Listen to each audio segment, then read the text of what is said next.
very horrible. And when I see all this divide, right, this is one thing that just, to have been in the military and to have been on the battlefield and fought alongside guys of every background that you can imagine, white, black, Mexican, whatever, Puerto Rican, Asian, everyone's out there. Everyone's out there. And by the way, going to memorial services for these guys overseas, there's not one thought in your head. There's not one thought in your head that's thinking, oh, underneath the flag on that coffin, is that a black guy or is that a white guy? Not one thought in your head is thinking that in any way, shape, or form. All you know is that that person took a bullet, got blown up. That could be me. They took that for me. And to come back here and now see this country being ripped apart, that's the most horrible thing for me. This is something that gets discussed a lot by guys in teams and by different guys in the military, period, that when you've served overseas with these guys, that racism becomes the least considered thing.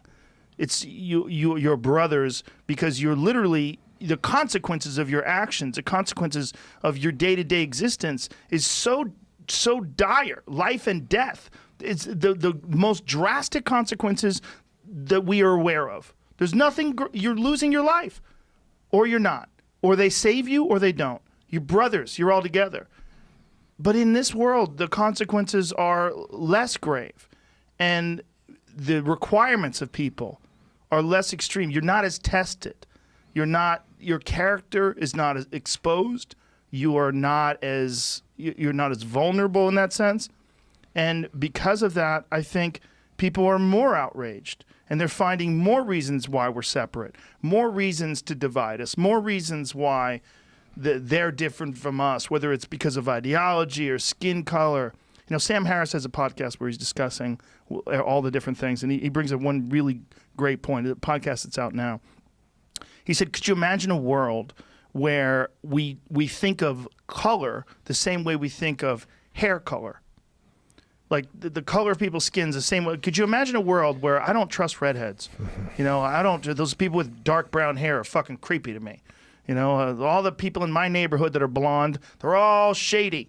Like, that seems so preposterous. Well, one day, the goal would be so great if one day that's how we feel about all skin color.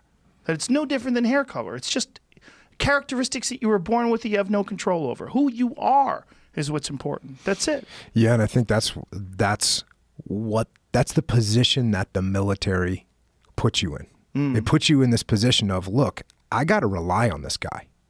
I got to rely on this guy. And if they're reliable, I'm down. I'm good. If they're not reliable, I got a problem. And it doesn't matter what color they are. It doesn't matter it doesn't matter any of that. It's like, is this person going to be there? Is this a good person that's going to be there to back me up? And that's all we care about. And so for me, this is like super regressive to be going through this, to watch the country go through this and think, wasn't I just 10 years ago, like overseas with a bunch of guys and we didn't care about any of this? Didn't enter into our minds. We're not looking at it all the time. And I guess part of it is because you're in a fight. You're in a struggle. And right now, let's face it, in America, there's not a lot of struggling happening. Right? Well, we're kind of making our own struggle right now. Exactly. Yeah. And I think one of the things you've talked about that's very important is that a lot of this divide is because of this really shitty way of communicating, whether it's through social media or whether it's through reading stories or watching videos. It's a terrible way to not just get information, but it's a terrible way to interact with people. Like, the way to interact with people is the way you and I are doing it right now, just talking to people. And I think the vast majority of problems would be solved amongst reasonable people if they just talked through. They just talk to try to figure out, hey man, I didn't like that you did this. Well, all right, well, I was thinking when I did this, you're right. Here's why I did it.